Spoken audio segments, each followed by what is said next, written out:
শিক্ষার্থীবৃন্দরা একটু দেখো তো সাউন্ড এবং ভিডিও ক্লিয়ার আছে কিনা।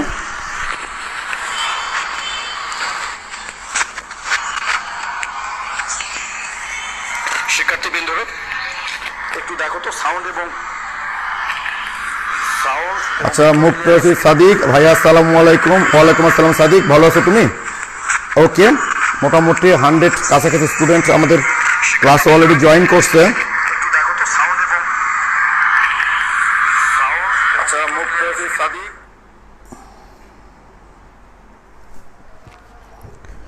ওকে প্রিয় শিক্ষার্থী, আমাদের এই সেট আপ দিতে একটু টাইম লেগে গেল, 5 মিনিট লেট হয়ে গেল আমাদের, সরি। আমি একটু দেখিনি, আমরা 2-1 মিনিটের মধ্যে ক্লাসটা শুরু করে দেব।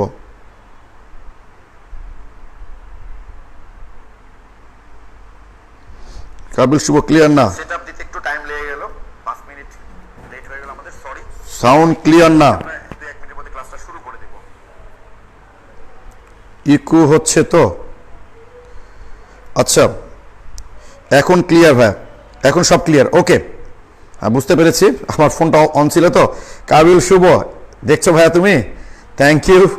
আমি শুভর সঙ্গে খুব লাগি অবশ্য, ওকে ক্লাস না দেখলে পরে ওকে থ্রেড দিই আমি আবার যে ও ক্লাসে ছিল না কেন, এই জন্য বোধ আজকে একদম শুরুতেই চলে এসছে ক্লাসে। শুভ থ্যাংক ইউ ভাই তোমাকে। আচ্ছা, কথা ডাবল হচ্ছে, এখন কি হচ্ছে? Sound clear? ওকে প্রিয় শিক্ষার্থী, একটু প্লিজ বলো আমরা শুরু করতে পারি কিনা এখন। জাকিয়া সুলতানা আলো, সালামু আলাইকুম ভাইয়া। ওয়ালাইকুম আসসালাম। সাফি অল ক্লিয়ার?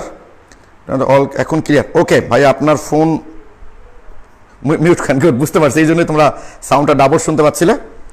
আচ্ছা, এসপি দাস, ও খুবই অ্যাক্টিভ এবং খুব ভালো পড়ালেখা করছে, ও মাঝে মধ্যে আমাকে বিভিন্ন প্রশ্ন করে। ভাইয়া এখন ঠিক আছে, ও কিন্তু আরানি থেকে বোধ হয় না? এসপি দাস ভাইয়া, তুমি আরানি থেকে যোগ দিয়েছ? ও মৃত্তিক আদিত্য, আমার ছেলে লিখছে, বাবা আমার কমেন্ট পড়লেন, ও প্রতিদিন আমার সঙ্গে আসতে চাইতো, আজকে ওকে রেখে চলে এসেছি। হ্যাঁ আচ্ছা বাবা, আমি ক্লাস শেষ করেই তোমাকে নিয়ে আসবো। নয়ন, আমিও আসি। হ্যাঁ নয়ন, থ্যাংক ইউ। নয়ন আমার খুব ক্লোজ ছোট ভাই, ও আমাদের সামন্ত কলেজেরই কেমিস্ট্রি টিচার। ওকে, শুরু করি আমরা। হ্যাঁ তো দেখো ভাই, কয়দিন থেকে তোমরা আমাকে বেশ একটা জিনিসে খুব নক করছো, সেইটা হচ্ছে, আচ্ছা আমি একটু বইটা হাতে নিই, যে প্রথম অধ্যায় পড়তে গিয়ে প্রবলেমটা তোমরা ফেস করছো যে ভাইয়া আমরা তো বিভিন্ন বইয়ে বিভিন্ন রকম তথ্য দেখতে পাচ্ছি। প্রথম এই প্রবলেমগুলো তোমাদের হবে, কারণ তোমরা 9-10-এ একটাই লেখকের বই পড়ে এসেছিলে, আর ইন্টারমিডিয়েটে এসে তোমার এনসিটিবির অনুমোদিত বই আছে 17টা। তো এখানে একটা প্রবলেম হচ্ছে, বিশেষ করে শুভ বোধে ক্লাসে আছে, শুভ জানে এটা, জীববিজ্ঞানী প্রবলেমগুলো আরো বেশি হবে। তথ্য ভিত্তিক যে বিষয়গুলো আছে তোমাদের, সেগুলোর প্রবলেম আরো বেশি। যেমন সাল নিয়ে তোমরা খুব প্রবলেম ফেস করবা, কোনো মান নিয়ে খুব প্রবলেম ফেস করবা। বিভিন্ন বই বিভিন্ন তথ্য আছে। আসলে এনসিটিবির যখন বই অনুমোদন দেয়, এই বিষয়গুলো আসলে দেখা উচিত, যে একটা স্টুডেন্ট একটা ডাটা মনে রাখায় তো তার জন্য টাফ হয়ে যায়। সেক্ষেত্রে যদি বিভিন্ন বই বিভিন্ন ডাটা থাকে, একটা স্টুডেন্টের পক্ষে কিন্তু এগুলো মনে রাখাটা কঠিন হয়ে যায়। আবার যদি এমনটা হতো যে ডাটাগুলো বিভিন্ন বইয়ে বিভিন্নটা আছে, সেই ডাটা থেকে প্রশ্ন হবে না তবু হতো, তা কিন্তু ভাই হয় না। দেখা যায় যে একটা ডাটা হয়তো আমাদের কেমিস্ট্রি হাজারি স্যারের বই একটা আছে, অক্ষরপত্র বই একটা আছে, দেখা যাচ্ছে যে ওরা হাজারি স্যার একটা দেয় না, দিয়েছে অক্ষরপত্র বইয়ের। অর্থাৎ জ্ঞানমূলক যে প্রশ্নগুলো আছে, তথ্যভিত্তিক যে প্রশ্নগুলো আছে, এগুলো সব বইয়ে একই তথ্য থাকা উচিত। তো যার যেহেতু এটা প্রবলেম, এটা সব বই একই নাই। আমি তোমাদের যে কনসেপ্ট বুকটা ভাই দিয়েছি, এটা আমি আগেও তোমাদের বলেছি, আমি নিজে এটা কম্পোজ করেছি। প্রত্যেকটা বই পড়ে লাইন বাই লাইন পড়ে সেখান থেকে আমি কাট করে ভাই তোমাদের বইটা তৈরি করেছি। তো যখন আমি এরকম জিনিস দেখেছি, আমি কিন্তু এটা দেখেছি যে তোমরা যেটা দেখছো যে বিভিন্ন বই বিভিন্নটা আছে, আমি কিন্তু এটা দেখেছি। তো দেখার পর আমি বিভিন্ন জায়গা বিভিন্ন সোর্স থেকে দেখে এবং বিগত বছরগুলো ফাইনাল পরীক্ষা অ্যাডমিশন টেস্ট এই প্রশ্নগুলো দেখে কিন্তু ভাই আমি যেটা মনে হয়েছে যে এটাই কারেক্ট এবং এটাই পরীক্ষায় দেওয়া হবে, সেটাই তোমাদের কনসেপ্ট বুকে দিয়েছি। তাই তোমাদের বলছি আমি, যে টপিকটা তোমরা বিভিন্ন বই বিভিন্নটা দেখবা, সেটা কনসেপ্ট বুকে তোমরা যেটা পাবা সেটা পড়বা। কি ক্লিয়ার? কারণ মাথায় রেখো ভাই, এই কনসেপ্ট বুকটা কিন্তু আমি এমনি লিখি নাই আর কি, অর্থাৎ মানে এটা আমার অনুমোদিত কোনো বইও না, এইটা কিন্তু তোমাদের সবগুলো বইয়েরই কম্বিনেশন। তার মানে আমি যখন কনসেপ্ট বুকটা তৈরি করছি, তোমাদের সবগুলো বই তো আমি পড়ছি কিনা, তো সেখান থেকে আমিও দেখেছি এটা, যে বিভিন্ন যখনই আমি দেখেছি বিভিন্ন বইয়ে বিভিন্ন তথ্য দেওয়া আছে, তখন আমি তার মধ্যে যেটা সবচেয়ে অ্যাপ্রোপ্রিয়েট, যেটা তোমাদের পরীক্ষায় দেয়, সেটা আমি কপি করেছি। ক্লিয়ার তোমরা? তো এটা নিয়ে টেনশনের কোনো কারণ নাই। তোমরা আপাতত যে কনসেপ্ট বুকটা আমি দিয়েছি পড়ো, আরেকটু সামনে যাও। আজকে তো তোমরা কয়টা মাত্র ক্লাস করলা, আরেকটু সামনে যাও, আরেকটু পড়ালেখা করো, তোমার বেস আরেকটু ভালো হোক, তখন দেখবা কনফিডেন্স লেভেলটা আরেকটু হাই হতে শুরু করেছে। আস্তে আস্তে দেখবা আত্মবিশ্বাস ফিরে পাবা। আর সবচেয়ে বড় কথা হচ্ছে, আসলে অনলাইন ক্লাসও তো এটা সত্য, 100% অ্যাফোর্ড দেওয়া তো কখনোই সম্ভব না, যতটুকু পারো। এরপর আমরা যখন লাইভ ক্লাসে আসবো, মূল ক্লাসে ফিরে আসবো, তখন দেখবা আরো এনজয় করবা তোমরা। ওকে, তো আমরা শুরু করছি আজকে গুণগত রসায়নের তৃতীয় ক্লাস, তাই না? প্রথম ক্লাসে আমরা ডাল্টনের পরমাণুবাদের যে স্বীকার্যগুলো ছিল, সেই স্বীকার্য যে ত্রুটিগুলো ছিল, সেই ত্রুটির আলোকে আমরা আইসোটোপ, আইসোবার, আইসোটন, আইসোস্টার, আইসোডায়াফার এগুলো পড়েছিলাম। গত ক্লাসে আমরা বিভিন্ন একক টেকক, বিভিন্ন চার্জের মান, ইলেকট্রন, প্রোটন, নিউট্রনের ভর, এদের বিভিন্ন এককে ভর, আপেক্ষিক ভর, আপেক্ষিক চার্জ, এগুলো নিয়ে মোটামুটি আমরা কথা বলেছিলাম, তাই না? একটা স্থায়ী পরমাণুর ক্ষেত্রে কি হয়, কখন একটা পরমাণু সবচেয়ে বেশি স্থায়ী হয়, কখন অস্থায়ী হয়, এগুলো আমরা দেখেছিলাম। আমি তোমাদের বলেছিলাম যে তোমাদের সেকেন্ড ইয়ারের বড় ভাইয়া কিন্তু তারা ক্লাস করার পর যে নোট করে আর কি, তারা তাদের গ্রুপে আপলোড করে। তোমরাও অনেকেই করেছো, আমি দেখেছি। আমি আশা করি সামনের দিন থেকে এই সংখ্যাটা আরো বাড়বে। তোমরা আপলোড করলে আমি কিন্তু দেখি ভাই, বুঝছো, দু একটা ছোটখাটো ভুল থাকে, তা না থাকে। অর্থাৎ তোমরা যখন আমাকে পেজে আপলোড করার জন্য রিকোয়েস্ট দাও, আমি কিন্তু অ্যাপ্রুভ করে ফেলি, ভিতরে যাই থাক না কেন, যে তুমি অন্তত জিনিসটা দেখছো। তো এরপর আমরা তোমাদের অনেক ফ্রেন্ডরাও দেখে, আমরাও দেখি, তখন হয়তো দু একটা ছোটখাটো ভুল থাকলে সেগুলো সলভ করা যাবে, কোনো বিষয় না। তো তোমরা চেষ্টা করবা ক্লাস লেকচারগুলো তোলার পর গ্রুপে আপলোড করে দেওয়ার। ওকে, থ্যাংক ইউ। তাহলে শুরু করি আমরা। আজকে আমরা শুরু করতে চেয়েছিলাম, তোমরা জানো যে পরমাণুবাদের জনক হচ্ছে ডাল্টন। ডাল্টনের পরমাণুবাদের মডেলের ত্রুটির আলোকে বিজ্ঞান রাদারফোর্ড উনি একটা মডেল দিয়েছেন, যাকে আমরা বলে থাকি রাদারফোর্ড পরমাণু মডেল। তো পরমাণু মডেল জিনিসটা তো কি বোঝো নাকি ভাইয়া তোমরা? মডেল ব্যাপারটা বলতে বলা হচ্ছে একটা পরমাণুতে, ও আচ্ছা আরেকটু বিষয় তোমাদের একটা বলে দিই ভাই আমি, তোমরা দুই একজন খুব ভালো, এটা যেমন বোর পরমাণু মডেল থেকে আমাকে দুই একজন প্রশ্ন করেছো তোমাদের ফার্স্ট ইয়ারের। আসলে কি ভাই, আমি যখন পড়ানোর পর যখন আমি তোমাকে প্রশ্নের অ্যান্সারটা দিব, তখন কিন্তু আমি বুঝতে পারবো যে তোমাকে কতটুকু আর কোন জায়গা থেকে তুমি প্রশ্ন করছো। বাট আমি পড়ানোর আগে যদি তুমি আমাকে প্রশ্নগুলো করো না, তাহলে আমি কিন্তু বুঝতে পারবো না ভাই যে তুমি কতটুকু আসলে পড়েছো বা কতটুকু বুঝে রেখেছো। তাই যদি অ্যাডভান্স কেউ পড়ে ফেলো, খুবই ভালো, এটা প্রশ্নগুলো খাতায় লিখে রাখবা। আমি যখন ক্লাস দিব, ক্লাস নেওয়ার সময় যদি দেখো যে তোমার প্রবলেম সলভ হয়ে গেছে, তাহলে তো হয়ে গেল। আর যদি সলভ না হয়, তখন আবার জিজ্ঞেস করবা, অবশ্যই আমি সলভ দেবো। আমি একটা কথা স্টুডেন্টদের প্রায় বলি যে তুমি বুঝতেছো না, বোঝো না, এটা তোমার দোষের না। কারণ সবাই সবকিছু বোঝে না, আবার সবাই সবকিছু দ্রুত বোঝে না। কেউ একটা কঠিন জিনিস খুব দ্রুত বুঝে, ইজি জিনিসটা বুঝতে পারে না। অনেকে দেখবা ইজি জিনিস বুঝতেছে, বিভিন্ন রকম থাকে আর কি। তো সুতরাং আমি কখনো কোনো স্টুডেন্টদের জিজ্ঞেস করি না যে জিনিসটা বুঝতে পারো না কেন, বুঝতে পারোনি কেন। আমি তাকে এটা বলি, পড়োনি কেন, কারণ পড়াটা তার আয়ত্তের মধ্যে। আমি ছোট্ট একটা সূত্র দিই, এটা আমার স্টুডেন্ট যারা, তারা সবাই খুব ভালো করে জানে। এটা কেমিস্ট্রির কোনো সূত্র না আসলে ভাই, এটা আমার বানানো একটা সূত্র। তাহলে তুমি বিষয়টা বুঝতে পারবা। সেটা কি?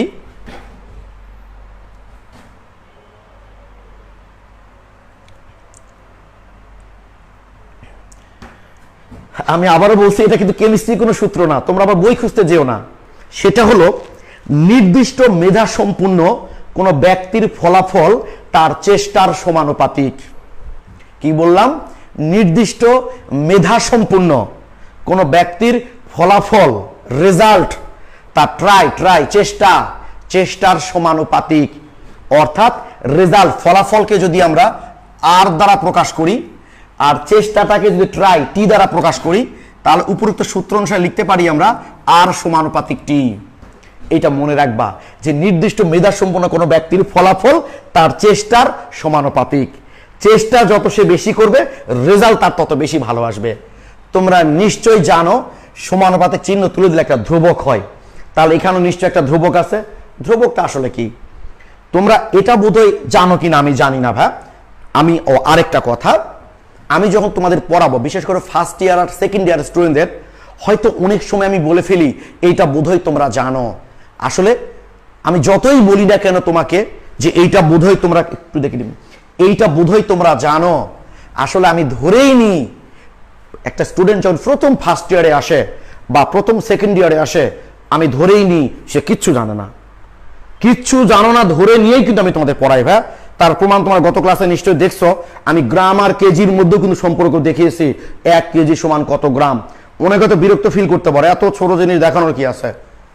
আসলে ভাই আমি, কারণ একটা জিনিস বারবার পড়লে তো তোমার ক্ষতি নাই, কিন্তু যদি কোনো কারণে স্কিপ হয়ে যায় অজানা কোনো জিনিস, তাই তোমার নির্দ্বিধায় নিঃসংকোচ আমাকে প্রশ্ন করবা, আমি ধরেই নিয়েছি তোমরা কিচ্ছু জানো না। ওকে, সুতরাং টেনশন করার কারণ নাই। নির্দিষ্ট মেধা সম্পন্ন কোনো ব্যক্তির ফলাফল তার চেষ্টার সমানুপাতিক। তো সবসময় আমরা জানি যে সমানুপাতিক চিহ্ন তুলে দিলে একটা ধ্রুবক ইউজ করতে হয়। আর ধ্রুবকটা কার উপর ডিপেন্ড করে? আমরা যে মাধ্যমে কাজ করি সেই মাধ্যমের প্রকৃতির উপর ডিপেন্ড করে আসলে। তো আমরা যখন কোনো কাজ করি, যতই শারীরিক শ্রম দেই না কেন, মানসিক একটা ব্যাপার কিন্তু থেকেই যায়। তুমি একদমই পাগল একটা মানুষকে কোনো কাজ করতে লাগাই দিবা, সে যতই শ্রম দিক না কেন শারীরিক, কাজ হওয়ার সম্ভাবনা কিন্তু খুবই কম, কারণ সে মানসিকভাবে কিন্তু সুস্থ না। তার মানে এইটা হচ্ছে আমাদের ধ্রুবক, মেরিট। এই মেরিটটা কিন্তু আমাদের ধ্রুবক। এখন তোমরা হয়তো বলবা, ও মেরিট ধ্রুবক, তাহলে খামাকে এত পড়ালেখা করছে কি জন্য? মেধা তো বাড়বে না, মেধা যা আছে তাই থাকবে। আসলে মেধা বাড়বে না। সৃষ্টিকর্তা তোমাকে যতটুকু মেধা দিয়ে তৈরি করেছেন, তুমি অতটুকু মেধা দিয়েই থাকবা। রেজাল্ট কম বেশি হতে পারে, কেন হতে পারে সেটাই তোমরা এখন দেখো। তাহলে আমরা লিখতে পারি এখানে R is equal to MT. MT দেখে আবার বলো না মেন্টাল। টিটা হলো ট্রাই, চেষ্টা, এমটা হলো ধ্রুবক, এইটা এমটা হচ্ছে ধ্রুবক। এটা কি ধ্রুবক? এম ইজ ইকাল টু ধ্রুবক। এই ধ্রুবকটা কার উপর ডিপেন্ড করে? মেধা, মেরিট। এই জন্য আমরা এম দিলাম।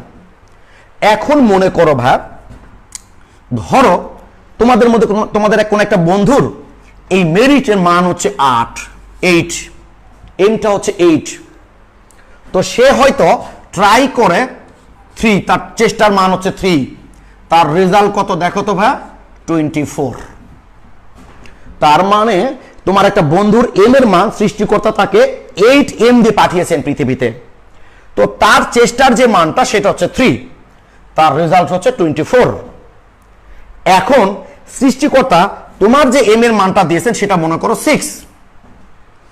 তুমি ভাবছো যে ও যেহেতু ট্রাই করে 3, যেটা সময় হতে পারে, মিটার হতে পারে, কিলোমিটার, যে একক হোক না কেন, 3 একক, সহজ কথা, তার ট্রাই হচ্ছে 3 একক, তাহলে আমিও 3 একক করি। রেজাল্ট কিন্তু আসলে ভাই 1 সমান হবে না। দেখো তোমার রেজাল্ট আসছে 18। তার মানে ওর সঙ্গে তাল মিলালে তোমার হবে না, কারণ এইটা যেহেতু তুমি চেঞ্জ করতে পারবা না, সৃষ্টিকর্তার কাছে ক্ষোভ দেখায় কোনো লাভ নাই।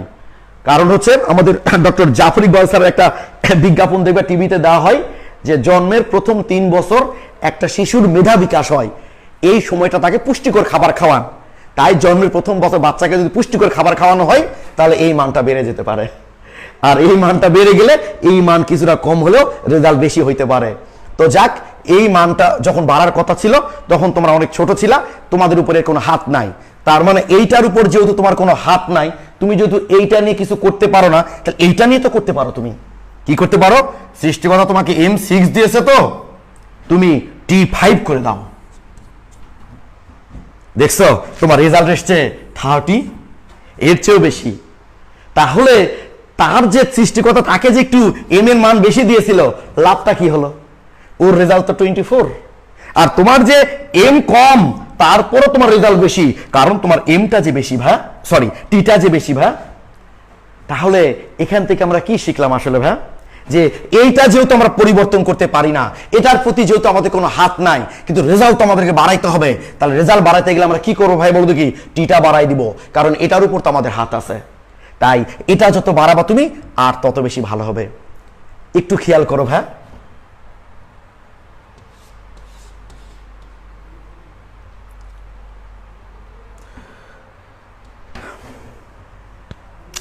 একটু দেখো। আর ধরো সৃষ্টিকর্তা না তোমাকে একবার 100 দিয়ে ফেলেছেন, মেধা এখানে আর কোনো কম বেশি না, একবার 100 ফুল দিয়েছে, তোমার চেষ্টাটা হচ্ছে 0, রেজাল্ট দেখছো 0। তুমি কত বড় হতভাগা যে 100 মেরিট পাওয়া সত্ত্বেও তুমি রেজাল্ট, সরি 100 লিখছি, এক্সট্রিমলি সরি,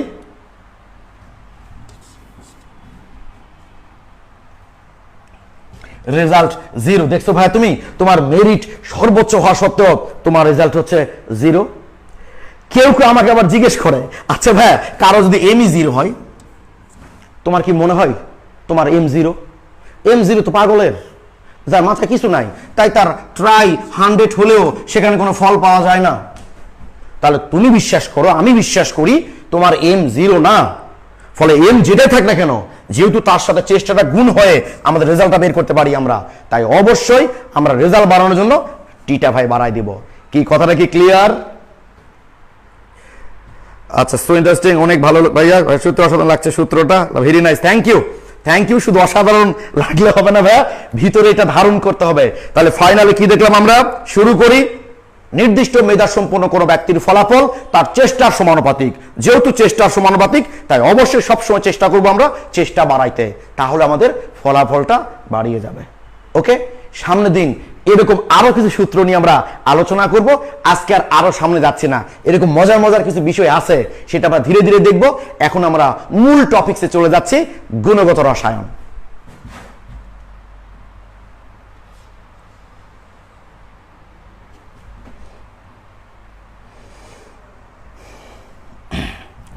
তো যেটা বলছিলাম ভাই, আমরা পরমাণুর মডেল বলতে আমরা মেইনলি কি বুঝি?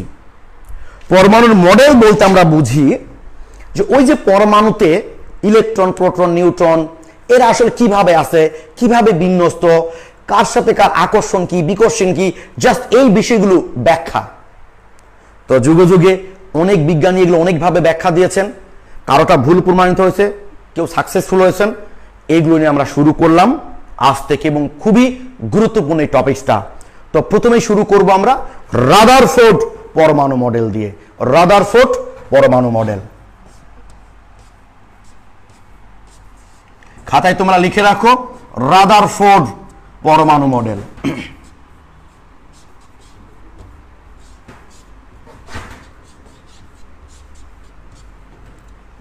রাদারফোর্ড পরমাণু মডেল তোমরা নিশ্চয়ই পড়েছো যে পরমাণুর নিউক্লিয়াস আবিষ্কার করেন কে?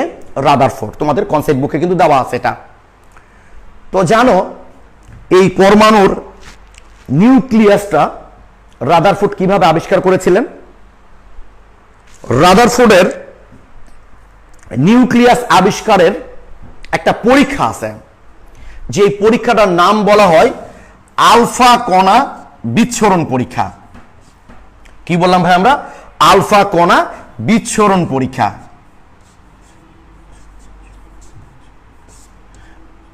বানানটা বিচ্ছুরণ, বানানটা কি গো?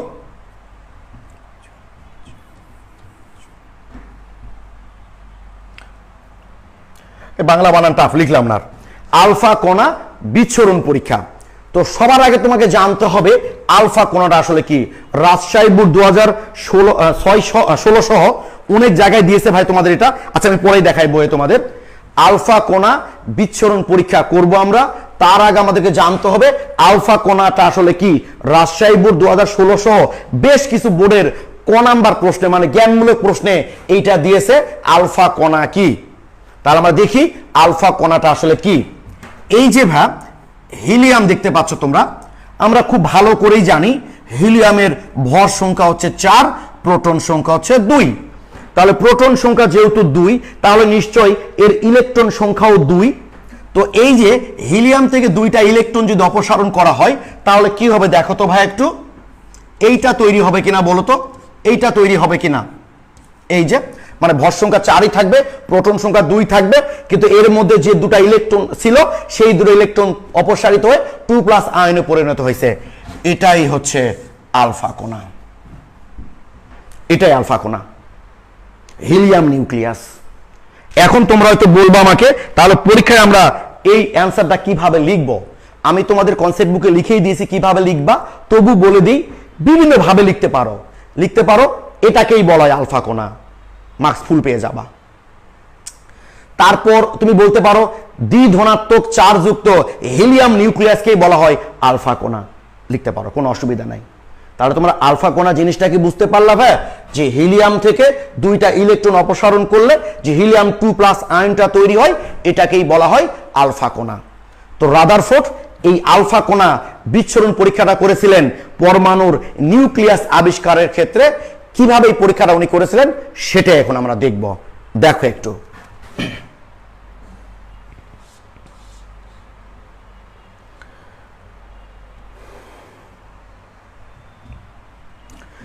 উনি কি করছিলেন ভাই জানো, একটা পাতলা, খুবই পাতলা, খুবই কম পুরুত্ব বিশিষ্ট সোনার পাত ব্যবহার করেছিলেন, যার পুরুত্ব হচ্ছে 0.0004 সেন্টিমিটার।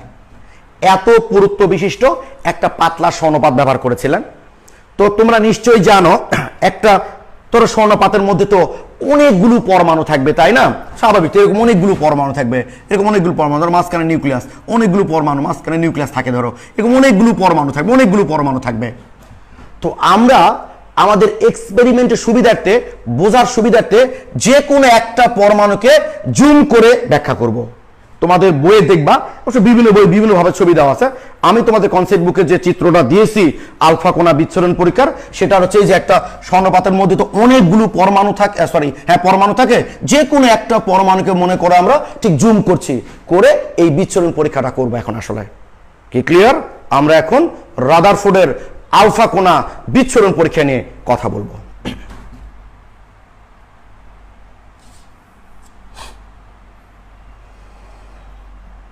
ওকে, তো এই যে উনি পরীক্ষার জন্য কি কি ব্যবহার করেছিলেন শোনো ভাই। এত পুরুত্ব বিশিষ্ট একটা সোনার পাত, আলফা কণা, আর জিঙ্ক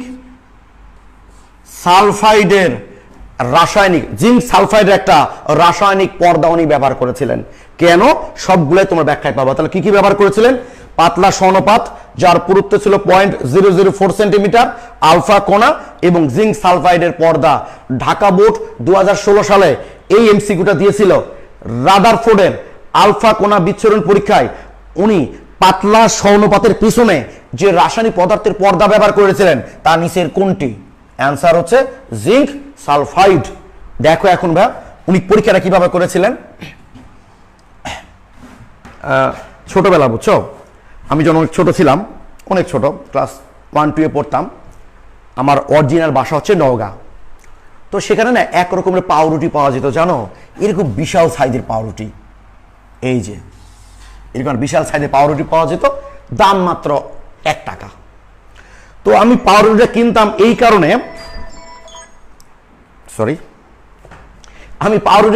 কারণে, যে পাউরুটির মাঝখানে না একটা কিসমিস থাকতো। ওই কিসমিসের লোভে আমি পাউরুটিটা কিনতাম। পুরো জায়গায় ফাঁকা, মাঝখানে শুধু একটা কিসমিস থাকতো। তো ঠিক আমরা একটা পরমাণু নিলাম। এই যে আমরা কি বললাম, যে উনি যে 0.0004 সেন্টিমিটার স্বর্ণপাতের পাতলা স্বর্ণপাত ব্যবহার করেছিলেন, সেই স্বর্ণপাতের মধ্যে অনেকগুলো পরমাণু আছে স্বাভাবিক, তার মধ্যে একটা পরমাণুকে আমরা জুম করে এই বিচ্ছুরণ পরীক্ষাটা করব। রাদারফোর্ড কি করেছিলেন, এই হলো পাতলা স্বর্ণপাত, এটা এইটার পেছনের দিকে পুরোটা ঘিরে উনি এই যে এরকম ঘিরে একদম, এই যে ভাই পুরোটার জিঙ্ক সালফাইডের পর্দা রেখেছিলেন। এটা হচ্ছে আমাদের জিঙ্ক সালফাইডের পর্দা। ওকে, এবার উনি কি করলেন জানো, ওই যে স্বর্ণপাতটা আছে তার উপর আলফা কণা নিক্ষেপ করলেন। কি করলেন? এই যে আলফা কণাটা ওইটা নিক্ষেপ করলেন। এবং নিক্ষেপ করার পর উনি কি দেখলেন? উনি দেখলেন বেশিরভাগ আলফা কণাই ওই স্বর্ণপাত ভেদ করে চলে যাচ্ছে। এখন তোমরা বলবা স্বর্ণপাত ভেদ করে যে আলফা কণা চলে যাচ্ছে, এটা উনি কি করে বুঝলেন? এই যে এই জিঙ্ক সালফাইডের রাসায়নিক পর্দা তো এই কারণে ব্যবহার করেছিলেন, যে উনি যখন আলফা কণা নিক্ষেপ করছিলেন, ওই আলফা কণাটা স্বর্ণপাত ভেদ করে গিয়ে এই জিঙ্ক সালফাইডের পর্দায় লেগে প্রজ্বলিত হচ্ছে। তখন উনি বুঝতে পারছেন যে আসলে আমার আলফা কণাটা ভেদ করে চলে যাচ্ছে স্বর্ণপাত। তো উনি দেখছেন বেশিরভাগ আলফা কোনায় স্বর্ণপাত ভেদ করে চলে যাচ্ছে, বেশিরভাগই চলে যাচ্ছে, দু একটা একটু বাঁকা হয়ে যাচ্ছে, সামান্য বাঁকা হয়ে যাচ্ছে। কিছু আলফা কোনা দেখা যাচ্ছে 90 ডিগ্রিতে বাঁকা হচ্ছে, কিছু আলফা কোনা আবার তোমরা অবাক হয়ে যাবে ভাইয়া, আমি একটু অন্য কালার দিয়ে দেখাচ্ছি তোমাদের বোঝার সুবিধার্থে। আচ্ছা, কিছু আলফা কোনা ভাইয়া একদম বিপরীত দিকে, এই যে ব্যাক করে চলে আসে। তাহলে কি দেখলাম আমরা? দেখুন উনি কি খেয়াল করছেন, এটা যে উনি একটা পাতলা স্বর্ণপাত নিয়েছেন, সেই স্বর্ণপাতের উপর আলফা কোনা যখন নিক্ষেপ করলেন, বেশিরভাগ আলফা কোনায় ওই স্বর্ণপাত ভেদ করে চলে যাচ্ছে, দু একটা একটু বাঁকা হয়ে যাচ্ছে। প্রায় 20,000 আলফা কোনার মধ্যে একটা আলফা কোনা, মানে খুবই সামান্য পরিমাণ বললাম না, প্রায় 20,000 আলফা কোনার মধ্যে একটা আলফা কোনা টোটালি পিছনে ব্যাক করছে। এইটা হলো তার এক্সপেরিমেন্ট, এইটা হলো তার পরীক্ষা। এখান থেকে উনি কি কি সিদ্ধান্ত নিলেন, আমার কথা বুঝতে পারেন? এটা কিন্তু পরীক্ষা ভাইয়া, আর কিছু না, উনি কাজ করেছেন, দেখলেন এই ঘটনাগুলো ঘটছে। এখন ওখান থেকে উনি গেস করলেন যে আসলে কি হইতে পারে ওখানে, এই ঘটনাগুলো কেন ঘটলেন। তোমরা কি বিষয়টা বুঝতে পেরেছো ভাইয়া? ভাইয়া আলফা কোনা জিঙ্ক সালফাইডের পর্দা করে পারে না কেন? আচ্ছা, এগুলো একটু বিস্তারিত ডিটেল জিনিস ভাই, এগুলো আমরা একটু পরে যাবো, বুঝছো? এই পদার্থটার বৈশিষ্ট্য এটা, আলফা কোনার তো একটা নির্দিষ্ট ভেদন ক্ষমতা আছে। প্রত্যেকটা তোমরা যখন তেজস্ক্রিয় ফিজিক্সে পড়বা দেখবা, তেজস্ক্রিয় রশ্মি যখন পড়বা দেখবা আলফা বিটা গামা প্রত্যেকটা কণার কিন্তু একটা নির্দিষ্ট ভেদন ক্ষমতা আছে। ওর বেশি ভেদন ক্ষমতা, যদি ওর চেয়ে বেশি যদি ভেদন ক্ষমতা কোথাও প্রয়োজন হয় তাহলে সেটা সে ভেদ করে যেতে পারবে না। ওকে, একজন লিখছে আর কি যে ভেদ করে যেতে পারে না কেন। আচ্ছা, এসপি দাস, কি বুঝতে পেরেছো ভাইয়া তুমি? ভাইয়া ইউলু ভালো বোঝা যায় না। ও আচ্ছা, ইউলু ভালো বোঝা যাচ্ছে না, ওকে আর দিব না ভাই এটা। আচ্ছা, জিঙ্ক সালফাইড প্রয়োজন হচ্ছে কেন? আচ্ছা বলছি বা প্রতিদিকটা কেমনে বুঝলো? আচ্ছা, ভেদন ক্ষমতা কম তাই। আচ্ছা গুড, একজন উত্তর দিয়ে দিয়েছে আর কি। ভাইয়া আলফা কোনায় ভেদ করতে পারে? আলফা কোন কি লিখছো? আরে আচ্ছা, ক্যামেরা জুম করে বোর্ডটা একটু সামনে নেন ভাইয়া, ওই বেশিরভাগ জায়গায় ফাঁকা, এটা বুঝিয়েছিলেন হয়তো। আচ্ছা ভাই, আচ্ছা তোমাদের অ্যান্সার দিতে হবে না ভাই, বুঝছো? অ্যান্সার আমি দিচ্ছি, অসুবিধা নাই, খেয়াল করো। আলফা কোনার গতিপথটা এখন, আচ্ছা উনি এই কাজগুলো তার আমাদের মতো এরকম ওপেন স্পেসে করেন না।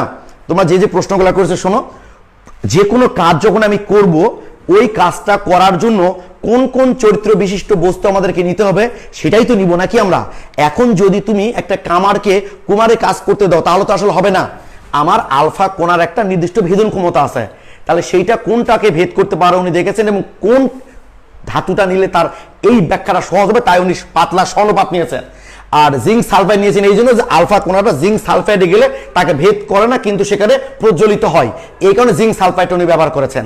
আর আলফা কোনার গতিপথ দেখে উনি গেস করেছেন যে এখন যদি সোজা চলে যেত, ধরো এখান থেকে যদি আলফা কোনা নিক্ষেপ হয় তাহলে এই জায়গাতে তো প্রজ্বলিত হওয়ার কথা, যখন নিক্ষেপ হচ্ছে এই বরাবর, প্রজ্বলিত হচ্ছে এই জায়গায়, তার মানে কি বুঝবা তোমরা? নিশ্চয়ই বাঁকা হয়ে গেছে। আবার আমি অ্যাপ্লাই করলাম, দেখলাম বাইরে না গিয়ে একদম টোটালি আলফা কোনাটা পিছনে ব্যাক করছে, তার মানে কি সে একদম 80 ডিগ্রিতে চলে এসেছে আবার পিছনের দিকে। এখান থেকে উনি দেখলেন যে বেশিরভাগ আলফা কোনায় ভেদ করে চলে যাচ্ছে, আর প্রায় 20,000 আলফা কোনার মধ্যে একটা আলফা কোনা টোটালি পিছনে ব্যাক করছে। এইটা হলো ওনার এক্সপেরিমেন্ট।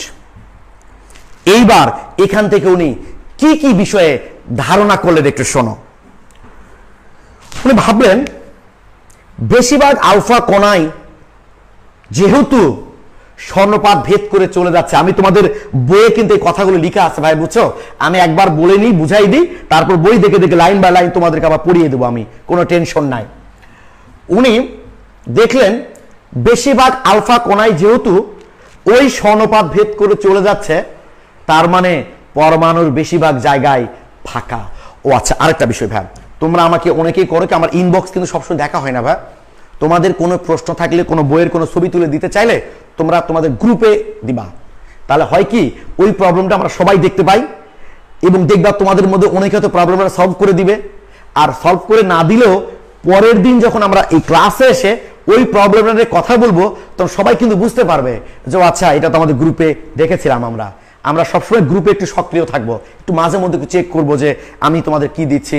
যেমন তোমাদের আমি কিন্তু ল্যাবরেটরি নিরাপদ ব্যবহার অধ্যায়ের যে বুয়েটের প্রশ্নগুলো এসছে 19-20-এ আমি কিন্তু দিয়েছি তুলে, তোমরা সবাই কিন্তু সলভ দাও নাই। তো একটু সময় নষ্ট করে, যদি এটাকে সময় নষ্ট বলা ঠিক না, সলভ দিলে কি প্রবলেম হয় আসলে, একটু এই কাজগুলো করবো ভাই, বুঝছো? তো যাক, তো যেহেতু বেশিরভাগ আলফা কণায় ওই স্বর্ণপাত ভেদ করে চলে যাচ্ছে। শোনো, তোমরা যখন ক্লাস করবা ভাইয়া, বুঝছো, ক্লাস করার সময় না, তো ক্লাস করার সময় না কিছু লিখার দরকার নাই ভাই, বুঝছো।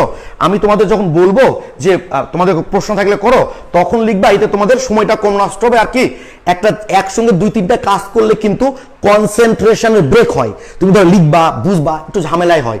নোট করবা, বরং খাতায় নোট করবে, প্রশ্ন থাকবে, আমি যখন সুযোগ দেবো তখন করবা, না হলে পরে করলা, পরে ক্লাসে সলভ দেবো আমরা। ক্লাস করার সময় পূর্ণ মনোযোগ দিয়ে ক্লাসটা করবা, তাহলে বুঝতে পারবা ভালো। দেখো, তো যেহেতু বেশিরভাগ আলফা কণায় ওই স্বর্ণপাত ভেদ করে চলে যাচ্ছে, এখান থেকে রাদারফোর্ড গেস করলেন যে পরমাণুর বেশিরভাগ জায়গায় ফাঁকা। কারণ ফাঁকা যদি না হতো তাহলে আলফা কণা কোথাও না কোথাও ধাক্কা ধাক্কা খেতে তো আসলে। অতএব যেহেতু বেশিরভাগ আলফা কণায় ওই স্বর্ণপাত ভেদ করে চলে যাচ্ছে, অতএব পরমাণুর বেশিরভাগ জায়গায় ফাঁকা।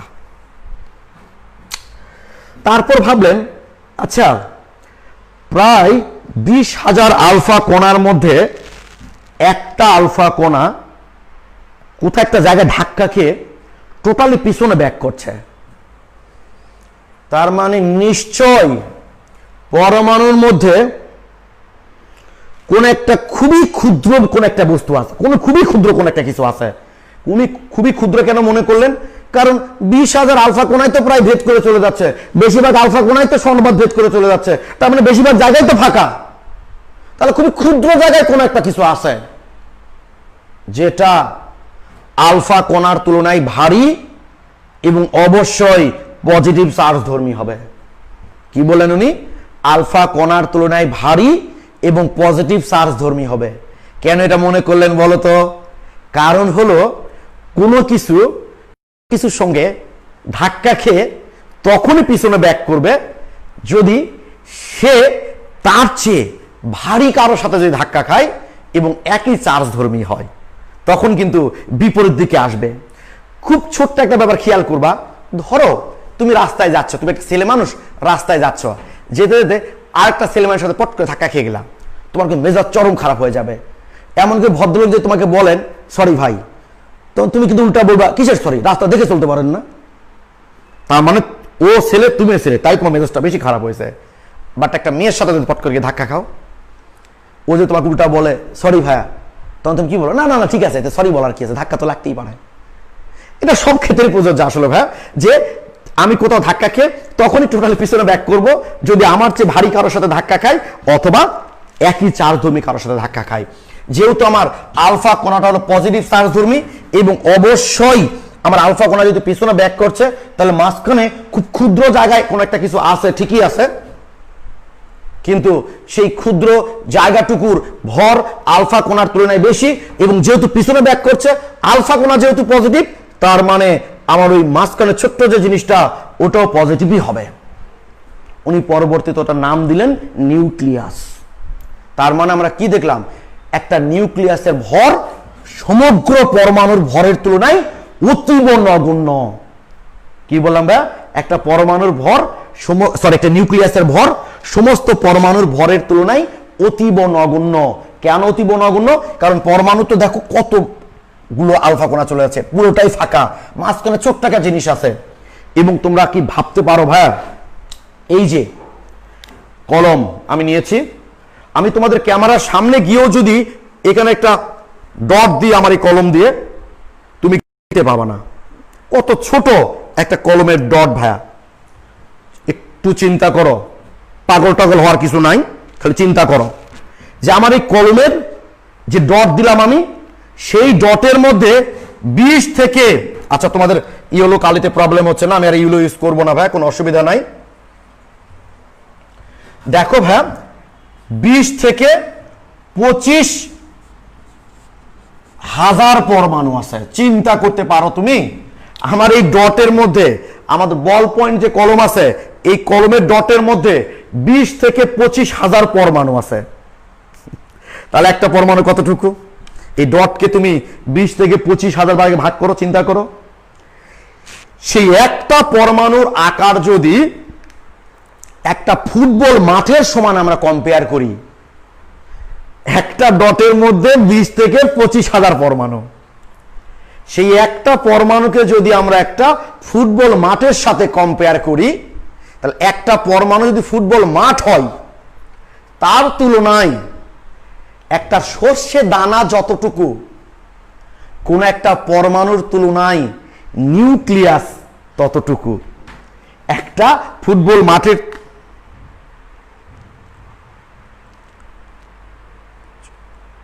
আচ্ছা, নেটওয়ার্ক সমস্যা না, আটকে গেছে হচ্ছে।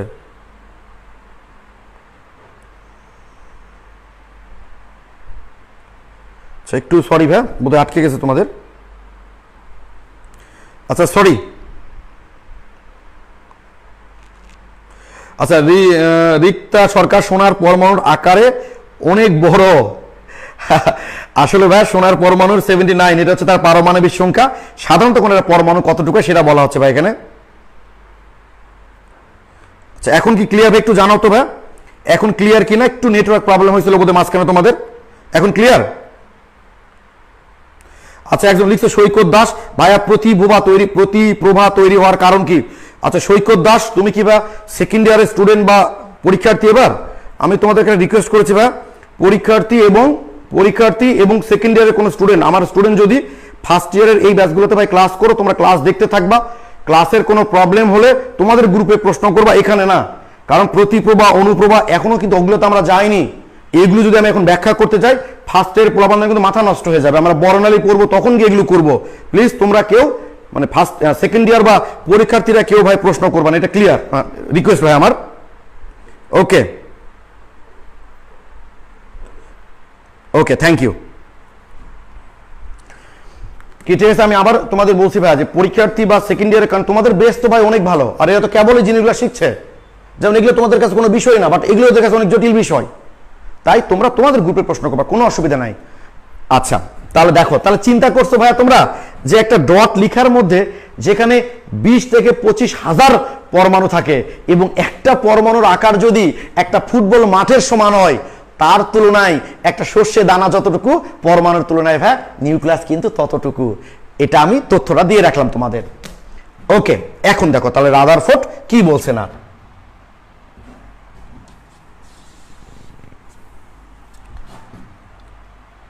এই অধ্যায়টা কিন্তু খুবই ইন্টারেস্টিং। আমরা যত সামনে যাব, আবার ম্যাথমেটিক্যাল কিছু বিষয় আছে, সেখানে আরো এনজয় করবা তোমরা। দেখো তো উনি গেস করলেন যে যেহেতু বেশিরভাগ আলফা কোনাই ওই স্বর্ণপাত ভেদ করে চলে যাচ্ছে, তার মানে পরমাণুর বেশিরভাগ জায়গায় হলো ফাঁকা। এবং যেহেতু 20,000 আলফা কোণার মধ্যে একটা আলফা কোণা প্রায় টোটালি পিছনে ব্যাক করছে, তার মানে পরমাণুর মাঝখানে খুব ক্ষুদ্র জায়গা ধরে কোন একটা কিছু আছে যেটা আলফা কোণার তুলনায় ভারী এবং পজিটিভ চার্জ ধর্মী, যার নাম দিলেন উনি নিউক্লিয়াস। ওকে, তারপর উনি গেস করলেন আচ্ছা একটা পরমাণু তো সার্বিকভাবে বিদ্যুৎ নিরপেক্ষ, তাহলে ওই পরমাণুর মাঝখানে যদি পজিটিভ চার্জ থাকে, তাহলে তো অবশ্যই ওই পরমাণুর কোথাও না কোথাও নেগেটিভ চার্জ থাকতেই হবে। কারণ নেগেটিভ চার্জ যদি না থাকে, সমান পরিমাণ পজিটিভ আর নেগেটিভ চার্জ না থাকলে তো পরমাণু সার্বিকভাবে বিদ্যুৎ নিরপেক্ষ হবে না। তখন উনি গেস করলেন যে অবশ্যই যেহেতু একটা পরমাণু সার্বিকভাবে বিদ্যুৎ নিরপেক্ষ, তাহলে যে পরিমাণ পজিটিভ চার্জ ওই পরমাণুর মাঝখানে আছে, সেম সংখ্যক নেগেটিভ চার্জ ওই পরমাণুতে অবশ্যই আছে। কোথায় আছে? উনি সবই কিন্তু তার ধারণা, এগুলো এসব ধারণার আলোকে কিন্তু উনি একটা মডেল দিয়েছে। আমাকে তো মডেল নিয়ে আলোচনা করছি না, আলফা কোণা বিচ্ছুরণ পরীক্ষা থেকে উনি যে ধারণাগুলো করেছিলেন সেই ধারণাগুলো নিয়ে আমরা এখন আলোচনা করছি। তারপর আমরা মডেলে যাব। আজকে একটাই টপিকস পড়বো, সবচেয়ে মজা পাবা তোমরা বোর মডেল পড়তে। দেখবা তোমাদের বোর মডেল পড়তে কিন্তু বিন্দু পরিমাণে বোর লাগবে না, ওটা অনেক মজার একটা মডেল। ওখান থেকে অনেক কিছু আছে, আসলে আমরা বর্ণালী টর্নালী ধারণাগুলো পাবো বোর মডেল থেকে।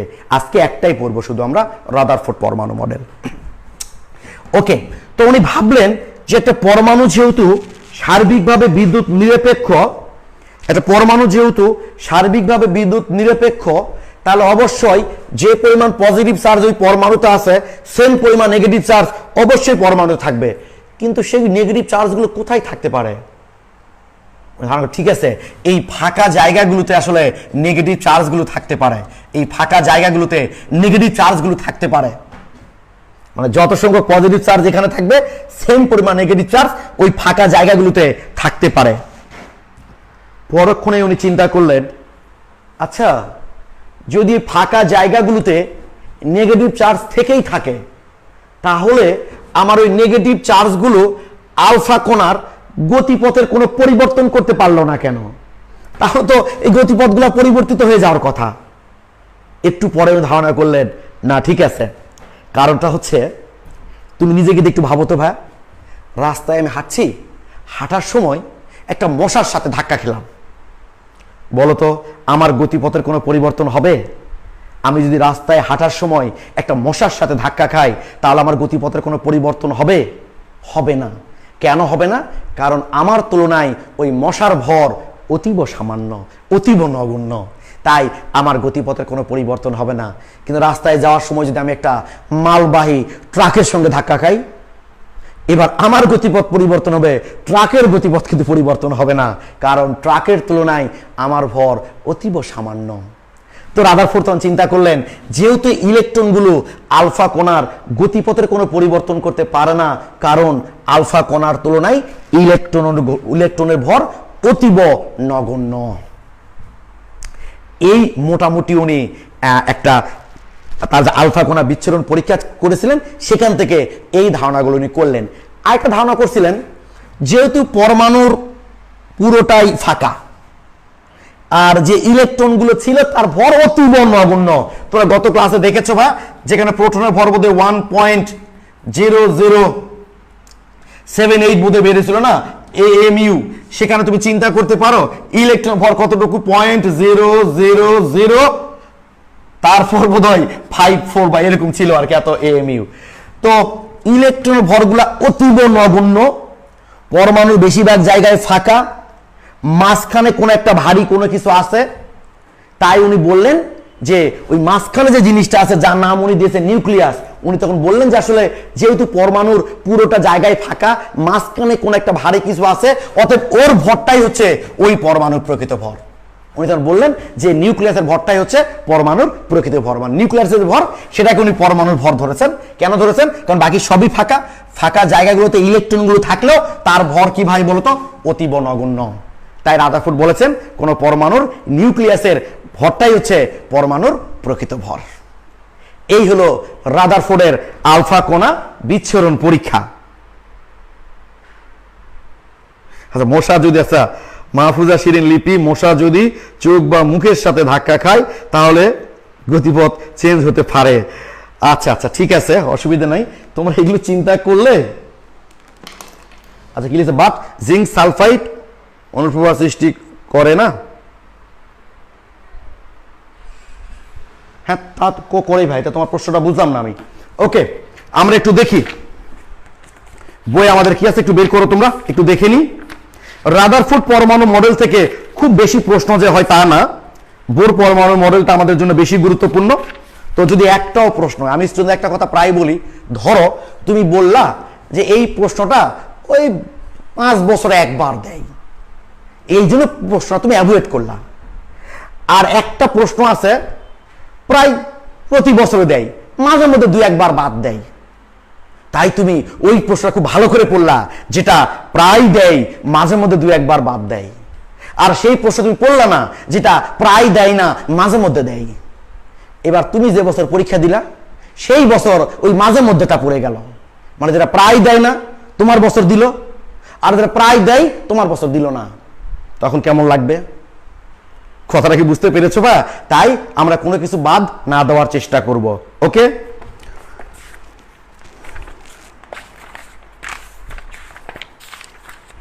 তোমরা চলে আসবা 98 নাম্বার পেজ, তোমাদের যে কনসেপ্ট বুকটা আমি দিয়েছি সেই কনসেপ্ট বুকের 98 নাম্বার পেজে দেখো এই যে ছবিটা বা এই ছবিটা এখানে দেওয়া আছে। ওকে, এই পরীক্ষাটা লেখা আছে, উনি পরীক্ষা থেকে কি কি অনুসিদ্ধান্ত দেখো আমি পড়ে দেখাচ্ছি তোমাদের। 98 নাম্বার পেজে 2 নাম্বার প্রশ্নের একদম নিচের দিকে 1 নাম্বার দেখো, পরমাণুর অধিকাংশ স্থানই ফাঁকা।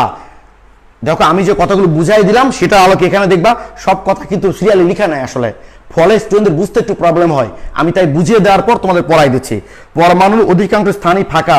কেন ফাঁকা মনে করলে নিশ্চয়ই বুঝতে পারছো যে বেশিরভাগ আলফা কণায় যেহেতু স্বর্ণপাত ভেদ করে চলে যায়, যেহেতু আলফা কণার তুলনায় ইলেকট্রনের ভর অতি নগণ্য, সেহেতু ফাঁকা স্থানে থাকতে পারে। উনি কিভাবে ইলেকট্রন থাকাটা গেস করলো নিশ্চয়ই আমি তোমাদের প্রথমে বলে দিলাম এটা। তবে এরা আলফা কণার গতিপথে কোনো পরিবর্তন আনতে পারে না। কেন পারে না? কারণ আলফা কণার তুলনায় তারা অতীব নগণ্য। কোনো তখনই বিপরীত দিকে ফিরে আসে যখন তা সোজাসুজি এর অপেক্ষা কোনো বহু ভারী কোনো কিছুর সাথে সংঘর্ষে পতিত হয় বা তার দ্বারা বিকশিত হয়। অর্থাৎ পরমাণু কেন্দ্রে পরমাণু সমগ্র ভর অতি ক্ষুদ্র স্থান দখল করে আছে, যেটা তোমার ব্যাখ্যা দিলাম আমি, যে যেহেতু সব জায়গাগুলোই ফাঁকা, মাঝখানে খুবই ক্ষুদ্র একটা জায়গা আছে যেটাই পরমাণুর আসলে প্রকৃত ভর। যেহেতু আলফা কণার সময় ধনাত্মক, সেহেতু পরমাণুর কেন্দ্র ধনাত্মক চার্জযুক্ত হবে। ভারী ও ধনাত্মক চার্জযুক্ত পরমাণুর কেন্দ্রের উনি নাম দিয়েছিলেন নিউক্লিয়াস। আলফা কণার গতিপথের পরিবর্তন হিসাব করে দেখান যে পরমাণু নিউক্লিয়াসে ধনাত্মক আচ্ছা, এটা এক্সপেরিমেন্টাল বিষয় ভাই, যে আলফা কণার কতগুলা পরিবর্তন হচ্ছে, কিভাবে পরিবর্তন হচ্ছে, কয়টা বিকর্ষণ হতে পারে, এসব থেকে পরীক্ষার মাধ্যমে উনি দেখলেন যে কোনো পরমাণুর নিউক্লিয়াসে ধনাত্মক চার্জের পরিমাণই আসলে মৌলের যেটা আমরা পারমাণবিক সংখ্যা বলি সেইটা। পরমাণুর আকার এর তুলনায় নিউক্লিয়াস কতটা ছোট, এই মানগুলো মনে রাখবা, এইগুলো তোমাদের এমসিকিউ লাগবে। এই হলো ভাই আমাদের রাদারফোর্ডের যে আলফা কণা বিচ্ছুরণ পরীক্ষা, সেইটা আমরা করলাম। ভাইয়া একটু আটকে গেল তো, ঝাপসা কই ভাই, আমি তো দেখছি ক্লিয়ার। দেখো তোমার ফোনে নেটওয়ার্কও প্রবলেম হতে পারে ভাই, একটু নিজেরাও দেখো। না ভাই ঝাপসা না কিন্তু, বুঝছো, আমি কিন্তু দুই নেটে দেখছি কিন্তু ভাই, বুঝছো, ঝাপসা কিন্তু না, তোমরা একটু পরিশ্রম করো। ওকে, আচ্ছা, এই যে ভাই আমি আবারও বলছি, এগুলো কিন্তু খুব বেশি প্রশ্ন দেয় না। তোমাদের কনসেপ্ট বুকটা তো দেখেছ, আমি তোমাদের ওখানে তোমাদের ফাইনাল পরীক্ষার প্রশ্ন দিয়েছি বিগত বছরগুলোর, তোমাদের মূল বইয়ের যে এমসিকিউ আছে সেগুলো দিয়েছি, তোমাদের অ্যাডমিশন টেস্টের প্রশ্ন দিয়েছি, অতিরিক্ত প্র্যাকটিস করার জন্য আরও প্রশ্ন দিয়েছি। সেখানে ঘেটে দেখবা তোমরা রাদারফোর্ড থেকে খুব বেশি প্রশ্ন দেয়নি, কিন্তু আমাদের অবশ্যই বাদ দেওয়া কিন্তু যাবে না। ওকে, এই হলো আমাদের রাদারফোর্ডের আলফা কণা বিচ্ছুরণ পরীক্ষা। এই বিচ্ছুরণ পরীক্ষার আলোকে বিজ্ঞানী রাদারফোর্ড একটা মডেল দাঁড় করিয়েছিলেন, যাকে আমরা বলে থাকি, একটু দেখি সময় কত এখন, ওকে 11:56, আমরা 10-15 মিনিট ক্লাস করব, অসুবিধা নাই। তো এই আলফা কণা বিচ্ছুরণ পরীক্ষার পর রাদারফোর্ড পরমাণুর একটা মডেল দাঁড় করিয়েছিলেন, যে মডেলটাকে উনি নাম দিয়েছিলেন সোলার সিস্টেম অ্যাটম মডেল। কি নাম বললাম আমি? Solar system atom model. কেন উনি এটার নাম সোলার সিস্টেম অ্যাটম মডেল দিয়েছিলেন? কারণটা হলো এই মডেলটাকে উনি কম্পেয়ার করেছেন সৌরজগতের সঙ্গে। কি বলেছেন দেখো একটু ভাই,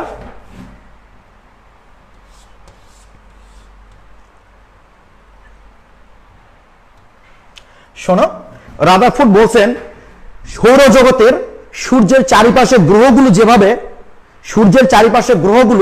যেভাবে সূর্যকে আবর্তন করে, একটা পরমাণুর, উনি বলেছেন একটা পরমাণুর নিউক্লিয়াসকে ইলেকট্রনগুলো সেভাবেই আবর্তন করে। এটা উনি বলেছেন যে আমরা একসঙ্গেই তার মডেলের বর্ণনা এবং ত্রুটিগুলো একসঙ্গেই পড়ে যাব, তাহলে তোমাদের বুঝতে সুবিধা হবে। যেহেতু রাদারফোর্ড তার মডেলকে সৌরমণ্ডলের গঠনের সঙ্গে কম্পেয়ার করেছেন, তাই রাদারফোর্ডের মডেলটাকে বলা হয় সোলার সিস্টেম অ্যাটম মডেল। তোমাদের এমসিকিউ এ অনেক সময় এটা দেয় যে কোন মডেলটাকে সোলার সিস্টেম অ্যাটম মডেল বলা হয়। এই রাদারফোর্ড মডেলটাকে বলা হয় সোলার সিস্টেম অ্যাটম মডেল। তো দেখো ভাই, উনি বলেছেন যে সূর্যের চারিপাশে যেভাবে গ্রহগুলো সূর্যকে আবর্তন করে, নিউক্লিয়াসের চারিদিকে ইলেকট্রনগুলো সেভাবেই নিউক্লিয়াসকে আবর্তন করে। এটা কিন্তু তার একটা ত্রুটিপূর্ণ মতবাদ। কারণটা হলো আমরা সবসময় কম্পেয়ার করি, সেটা সাদৃশ্য হোক আর বৈসাদৃশ্য হোক না কেন, একই জাতীয়র মধ্যে নাকি ভিন্ন জাতীয়র মধ্যে, তোমরা একটু আমাকে বলো তো ভাইয়া। আমরা কিন্তু কম্পেয়ার করি সবসময় একই জাতীয়র মধ্যে। ধরো তোমাকে কেউ বলল যে বলো তো তুমি আর একটা ছাগল, এই দুটার মধ্যে পার্থক্য কি? তুমি খুব খুশি হলা, যাক আমি আর ছাগলের মধ্যে পার্থক্য কি এটা বের করতে বলেছে, জিজ্ঞাসা তো আর করে নাই তুমি আর একটা ছাগলের মধ্যে মিল কোথায়। আসলে পার্থক্য করতে বললেও কিন্তু খুশি হওয়ার কোনো কারণ নাই। পার্থক্য করতে কখন বলে তোমাকে? নিশ্চয় তোমার সঙ্গে যখন তার কোনো মিল খুঁজে পায় তখন বলে যে এদের মধ্যে তো মিল আছে, তো অমিল কোনটা? তো সাদৃশ্য হোক আর বৈসাদৃশ্য হোক না কেন, সবসময় কিন্তু ভাই কম্পেয়ার করতে হয় একই জাতীয় কোনো কিছুর মধ্যে। তো রাদারফোর্ড সৌরমণ্ডলের গঠনের সঙ্গে তার মডেলকে উনি কম্পেয়ার করেছেন। আসলে সৌরমণ্ডলের সূর্য এবং পৃথিবী এদের মধ্যে যে আকর্ষণ বলতো, সরি হ্যাঁ, সূর্য এবং গ্রহ, যে কোনো গ্রহ, সূর্য এবং গ্রহের মধ্যে যে আকর্ষণ, পৃথিবীর যে কোনো দুটা বস্তুর মধ্যে যে আকর্ষণ তাকে আমরা বলে থাকি মহাকর্ষ। কি ঠিক কিনা ভাই বলো দেখি? পৃথিবীর যে কোনো দুটা বস্তুর মধ্যে যে আকর্ষণ সেটা হচ্ছে মহাকর্ষ। এবং তোমরা জানো সে দুটা বস্তুর যদি একটা পৃথিবী হয় সেটাকে আমরা অভিকর্ষ বলি। এগুলো তোমরা ফিজিক্সে পড়েছো বা পড়বা। আমি একটা স্টুডেন্টকে আবার জিজ্ঞেস করছিলাম, বুঝছো, বলো তো তোমার আর আমার মধ্যে যে আকর্ষণ এটা কি আকর্ষণ? ও বলেছে, জি ভাইয়া, আন্তঃমানবিক আকর্ষণ। আন্তঃমানবিক। তো যাক, এটা সে মজা করে বলেছে যে গ্রহ এবং সূর্যের মধ্যে যে আকর্ষণ সেটা হলো মহাকর্ষ। কিন্তু এবং গ্রহগুলো হলো চার্জ নিরপেক্ষ, কিন্তু আমার নিউক্লিয়াস পজিটিভ চার্জ ধর্মী, ইলেকট্রনগুলো হলো নেগেটিভ চার্জ ধর্মী। একটা অমিল। গ্রহ এবং সূর্যের মধ্যে যে আকর্ষণ সেটা মহাকর্ষ, আর যে কোনো দুটো নেগেটিভ বা পজিটিভের মধ্যে যে আকর্ষণ সেটাকে বলি আমরা স্থির বৈদ্যুতিক আকর্ষণ। অর্থাৎ আমার পরমাণুর নিউক্লিয়াস আর ইলেকট্রনের মধ্যে যে আকর্ষণ সেটা হলো স্থির বৈদ্যুতিক আকর্ষণ, আর সূর্য আর গ্রহের মধ্যে যে আকর্ষণ সেটা হলো আমার মহাকর্ষ। দুই আকর্ষণই তো ভিন্ন, কম্পেয়ার করা যায় কেমনে? সুতরাং এটা তার ভুল। তারপর দেখো ভাই, গ্রহগুলো যেহেতু চার্জ নিরপেক্ষ এবং গ্রহগুলো কিন্তু পরস্পরকে আকর্ষণ করে, আর নিউক্লিয়াসের চারিদিকে যে ইলেকট্রনগুলো ঘোরে এরা কিন্তু ঋণাত্মক চার্জ ধর্মী, এবং একই চার্জ ধর্মী হওয়ার কারণে ইলেকট্রনগুলো পরস্পরকে কি করবে ভাই বলতে কি? বিকর্ষণ করে। ক্লিয়ার ভাই তোমরা? এটা এই হলো আমাদের রাদারফোর্ডের সোলার সিস্টেম অ্যাটম মডেলের মূল কথা, এবং এটা আলোকে তার ত্রুটি। ওকে, উনি বলেছেন নিউক্লিয়াসের চারিদিকে ইলেকট্রনগুলো যখন নিউক্লিয়াসকে আবর্তন করে তখন ওই ইলেকট্রনগুলোর উপর দুই প্রকার বল কার্যকর হয়। একটা উনি বলেছেন কেন্দ্রমুখী বল, আর একটা হচ্ছে কেন্দ্র বিমুখী বল। আমি আবারও বলছি, একটা হলো কেন্দ্রমুখী বল আর একটা হচ্ছে কেন্দ্র বিমুখী বল। তোমরা ফিজিক্সে পড়বা এটা ভাই, বুঝছো? আমি একটু বলে দিই তোমাদের, তোমরা কি এটা জানো যে কেন্দ্রমুখী বল এবং তোমরা আজেবাজে কথা লিখছো কেন? কেন্দ্রমুখী বল এবং কেন্দ্র বিমুখী বল জিনিসটা কি শোনো ভাই। ধরো এই যে আমার একটা সেন্টার কেন্দ্র, এই কলমটা নিলাম আমি, এই কলমের সঙ্গে ভাই একটা লম্বা সুতা বাঁধলাম, বেঁধে ওই সুতার মাথায় মনে করো আমি এরকম একটা ওয়েট দিলাম। এটা আমার সেন্টার, এখানে আমি একটা সুতা বেঁধে দিলাম। এখানে সুতা টুতা নাই, তাও তোমাদের দেখাতে পারতাম, তোমরা রুমে একটু ট্রাই করে দেখবা। এটার সাথে এই সেন্টার কলম এর সাথে সুতা বেঁধে সেই সুতার মাথায় একটা ওজন ঝুলাই দিলাম। ওজনটা ঝুলাই দেওয়ার পর তুমি কলমটা ঘুরাবা, দেখবা যখন ঘুরাবা তোমার সুতাটা স্ট্রেট হয়ে সোজা হয়ে গেছে। সুতা কিন্তু ফ্লেক্সিবল, অত সোজা হয়ে গেছে, সোজা হয়ে ঘুরবে। ঘুরাচ্ছ, ঘুরানো অবস্থায় কিন্তু তুমি ওয়েটটাকে তোমার হাতের কাছে আনতে পারবা না। কারণটা কি ভাই বলো তো? তুমি তাকে সামান্য 5-6 মিনিট 7 মিনিট না নিব না, উজ্জ্বলা চলে আসছে, উজ্জ্বলা এক জায়গায় যাবে, আমি তাড়াতাড়ি শেষ করতে আচ্ছা করছি, একটু কথা আছে আপনার সাথে, শেষ করি আগে। আচ্ছা প্লিজ একটু দেখো ভাই, দেখো আমরা আজকে খুব দ্রুত শেষ করব। তো প্লিজ এই যে সেন্টার কলম এর মাথায় একটা ওজন ঝুলে দিয়ে আমি যখন ঘুরাবো তখন তুমি তাকে যে বলে তোমার দিকে টানছো সেম পরিমাণ বল কিন্তু ওই ওয়েটটা বাইরের দিকে অনুভব করবে। এই কারণে তুমি ঘুরানো অবস্থায় কিন্তু ওকে তোমার আঙ্গুলের কাছে নিয়ে আসতে পারবা না, কলমের কাছে নিয়ে আসতে পারবা না। যদি একবার একটা স্টুডেন্ট আমাকে বলছে জি ভাই পারবো, তো আমি সুতরাং পেঁচাই নিবো এখানে, তাহলে তো ব্যাসার্ধ কমে গেল, সেটা আলাদা জিনিস ভাই। তাহলে যেটা বলছিলাম যে তুমি একটা সুতার মাথায় একটা ওয়েট দিয়ে ঘুরাবা, ঘুরালে কি হবে দেখবা নির্দিষ্ট একটা কক্ষপথে থেকে কিন্তু ওই ওয়েটটা ঘুরতে থাকবে, কিন্তু ওটাকে তুমি তোমার আঙ্গুলের কাছে আনতে পারবা না। এই কারণে তুমি তাকে যে বলে টানছো সেম পরিমাণ বল সে বাইরের দিকে অনুভব করবে। তুমি তাকে যে বলে টানছো সেটা হচ্ছে কেন্দ্রমুখী বল, আর সে যেটা বাইরের দিকে অনুভব করছে সেটা হচ্ছে কেন্দ্র বিমুখী বল। কেন্দ্র বিমুখী বলের কোনো স্বাধীন অস্তিত্ব নাই। তুমি তাকে যত বেশি বলের দিকে টানবা ও তত বেশি বল বাইরের দিকে অনুভব করবে। এটা ডিপেন্ড করবে কেন্দ্রমুখী বলের উপর। এবং তুমি খেয়াল করবা এটা ঘুরাইতে ঘুরাইতে ছেড়ে দিবা, দেখবা সে কিন্তু দূরে চলে যাবে। যত জোরে তুমি সুতাটা ঘুরিয়ে ছেড়ে দিবা ওটা তত দূরে চলে যাবে। কেন? তুমি জোরে ঘোরাচ্ছ মানে কি, তুমি কেন্দ্রের দিকে বেশি বলে টানছ। তুমি যত বেশি বলে তাকে কেন্দ্রের দিকে টানবা, সে বাইরের দিকে তো তত বেশি বল অনুভব করবে।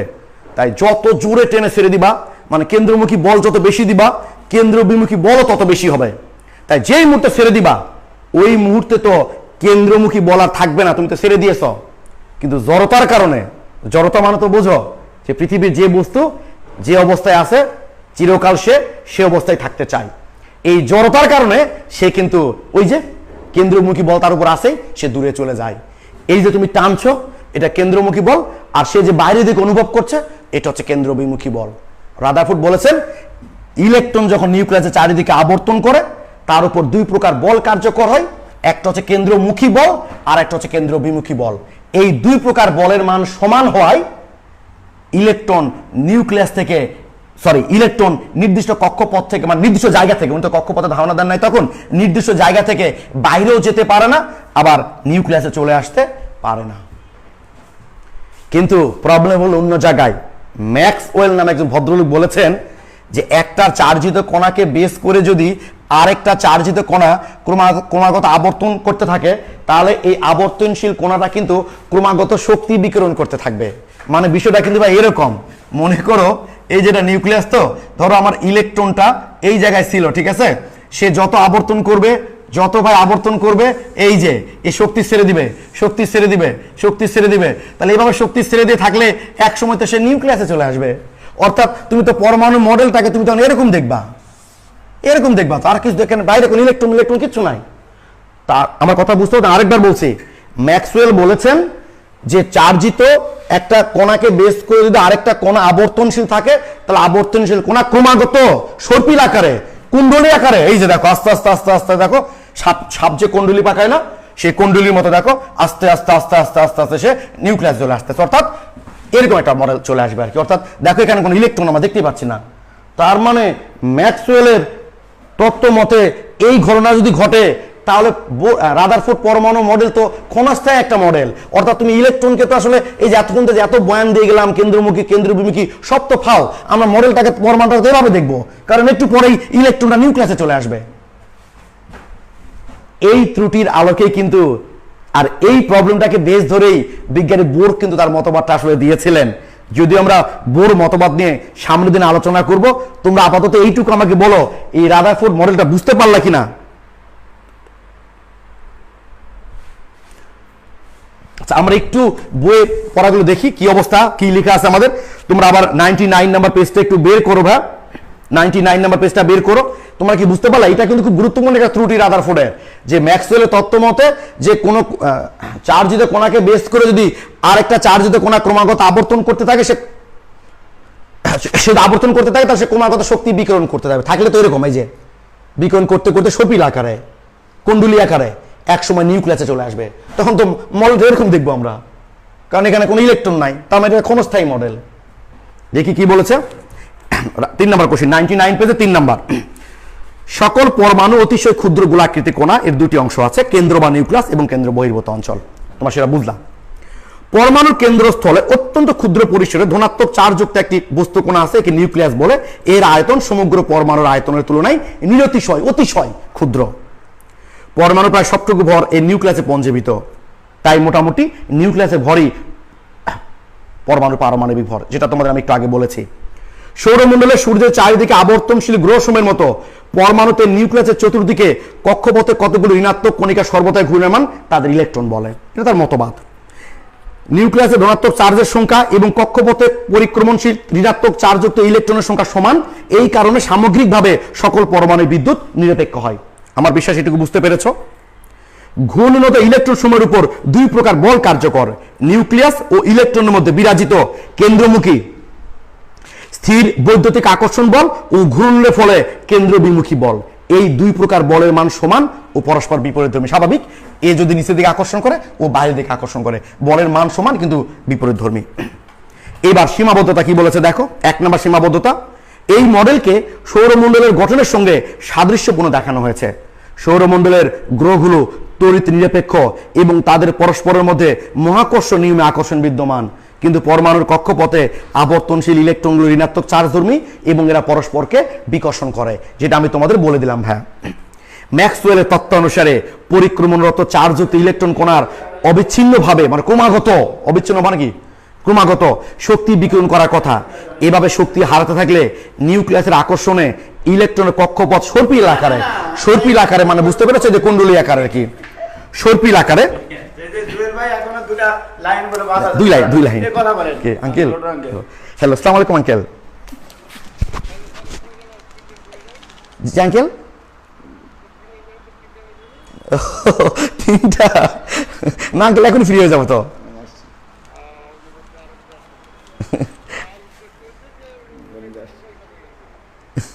এখন ক্লাস শেষ হয়ে যাবে আঙ্কেল। জি আঙ্কেল,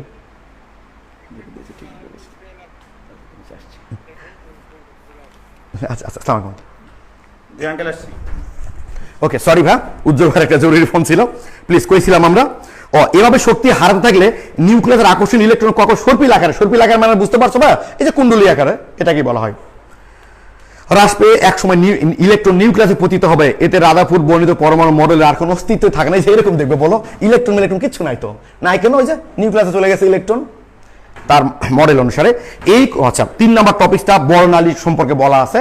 এটা বোর মডেল পড়ার সময় যখন আমরা বর্ণালী পড়বো তখন এই 3 নাম্বার ত্রুটি নিয়ে আমরা কথা বলবো। 4 নাম্বারটা কি বলেছে? ঘূর্ণনত ইলেকট্রনের কক্ষপথের আকার ও আকৃতি সম্বন্ধে কোনো ধারণাও রাদারফোর্ড মডেলে দেওয়া হয়নি, যেটা আমি একটু আগে বললাম যে কক্ষপথ সম্পর্কে কোনো ধারণা তার মডেলে নাই। যেসব পরমাণুতে বহু ইলেকট্রন থাকবে, ওতে একটি ইলেকট্রনের কথা বলছে এভাবে ঘুরে, সেই সব ক্ষেত্রে ইলেকট্রনগুলো নিউক্লিয়াসকে পরিক্রমণ করে কিভাবে, সেই সম্পর্কে মডেলে কোনো উল্লেখ নাই। আমি তোমাদের ভাই এই রাদারফোর্ড পরমাণু মডেলের যে আলফা কণা বিচ্ছুরণ পরীক্ষা এবং পুরা মডেল আমি কিন্তু ডিটেলস বলার চেষ্টা করলাম। আমি এটা বলছি না আমি তোমাকে সবকিছু বুঝাইতে পারছি, আমি অনেক কিছু বুঝাইতে পারি নাই। যতটুকু তুমি বুঝতে পারবা বুঝবা, আমি শুধু ততটুকুই বুঝাইতে পারছি। যেটা বুঝাইতে পারি নাই সে রেখে দিবা, আমাকে জিজ্ঞেস করবা, আমি নেক্সট সলভ দিব। আগামী পর্বে আমাদের কি হবে, সবচেয়ে মজার জিনিস আমরা আগামী পর্বে শুরু করব বোর পরমাণু মডেল, যেটা আমাদের কন্টিনিউয়াস ক্লাস চলবে, প্রায় 8-10টা ক্লাস লাগবে আমাদের বোর মডেল ডিটেলস শেষ করতে। খুবই মজার, খুবই ইন্টারেস্টিং। আমি আশা করি তোমরা ক্লাসটা মিস করবে না। ততদিন ভালো থেকো, সবাইকে ধন্যবাদ।